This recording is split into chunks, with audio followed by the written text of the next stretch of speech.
Jai Baba, Chapter 112. One day, Kaka Sahib Mahajan along with Shama heard Dikshit read the Eknathi Bhagavad.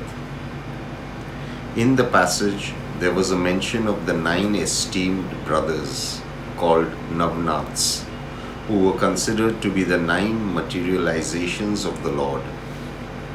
Each brother explained the various paths to please the Lord from the Pothi.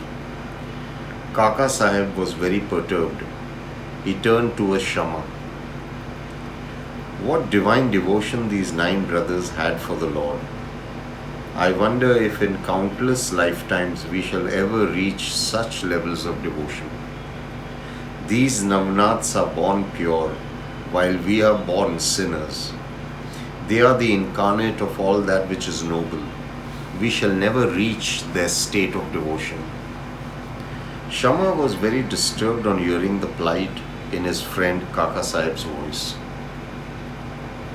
Kaka, why entertain such thoughts?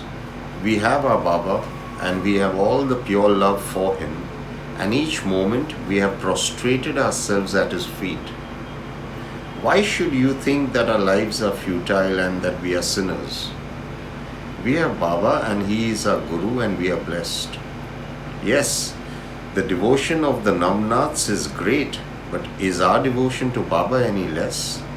In fact, hasn't Baba told you to read the Bhagavad, especially the 11th chapter with the commentary by Eknath, as well as read the Ramayana? Baba knows best. Don't demean your love and faith in him. Kaka Sahib wasn't convinced. His morale was low. His conviction about his devotion was at a very low ebb. The very next day, Anand Rao Pakade came to meet Shama. Kaka Sahib was reading the Bhagavad. Anand Rao sat next to Shama and began to speak to Shama in a soft voice. It wasn't long before Kaka Sahib realized that he couldn't concentrate. There was no way that he could continue to read the Pothi. He looked up at both the men. What is it that you're talking about? You both seem to be in a very happy mood. Please do share. Kaka, just yesterday you spoke about your doubts related to our love and devotion and compared it to that of the Navnaths. I think Baba has answered your query through Anand Rao's dream. Listen to his dream and you shall be convinced through Baba that by worshipping one's Guru with pure love is equivalent to all the spiritual gems collected in the cosmos. Everybody waited for Anand Rao to commence the narration of his dream. Well, in the dream I was standing in the ocean. I am waist deep in the water. I look up and see Sainatha seated on a throne filled with precious stones. Baba's feet are underwater though. I was ecstatic to see a Sai, and who do I see standing beside Baba but our Madhav Rao? Shama looks at me and says, Anand Rao, touch Baba's feet. I told Shama, I so desperately want to touch Baba's feet, but I can't see his feet. When Baba's feet are underwater, how do I touch them and place my head at his feet? The moment I said these words, Baba lifted his legs and showed his feet to me. I held them and touched my head to them. I held on to his feet dearly and Baba said, all is well. Do not worry at all. Have no fear. Give a dhoti to my Shamya. Make sure that the dhoti has a silk border. You will enjoy great happiness and peace thereafter. Thus, I have come here with a dhoti which has a silk border. Kaka Sahib, please present the dhoti to Shama with your auspicious hands. Kaka Sahib presented Shama with the dhoti, but Shama refused. This could just be Anand Rao's imagination. I need proper conviction that Baba truly came in his dream and wants me to be gifted this dhoti. Kaka Sahib decided to make 2 chits. On one chit was written, accept the dhoti, and on the other was written, refuse the dhoti. Even when Baba was in the body, if Kaka Sahib was far from Baba, he would ask Baba questions via such chits. He never took a decision without asking Baba.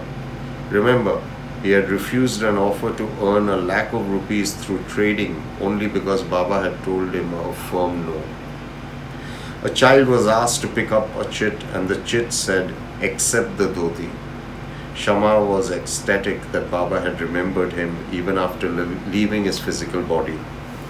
Kaka Sahib understood that when you truly love your Guru, the Guru crosses the 7 seas and all the worlds and the spirit dimensions and stands by your side and continues to love you more and more. Now that we are talking about Kaka Sahib, let us dwell on another story about the good man. This took place when Baba was in his physical body. One day, Kaka Sahib decided to conduct the thread ceremony of his eldest son, Babu. Around the same time, Nana Sahib Chandorkar's son was to be married, and for this festive occasion, one had to travel to Gwalior. Nana was worried that Kaka Sahib would get into a quandary as to how he would be able to attend both the festivities. So, Nana Sahib spoke to his pujari and found another auspicious day and time for his son's wedding. He thought that this would give Kaka Sahib enough time to come to Gwalior. Then Nana came to Shirdi and prostrated at the feet of Sai and invited Baba to attend the auspicious occasion personally. "Yes, take Shamya with you. He shall come as my representative." The very next day, Kaka Sahib invited Baba for his son's thread ceremony. "Take Shamya with you." "Baba, will you not come?" Baba thought for a while. "Okay, I am going to visit Kashi Prayag. I shall do so and will be present even before Shamya gets there." Shama was present when these talks were taking place. After lunch, he returned home and a thought came to him. Kashi and Gaya are very close to Gwalior. Why not make a pilgrimage after the wedding concluded? He borrowed money from Nandaram and approached Baba for his permission. "Baba, I am going to Nagpur and then to Gwalior for the festivities.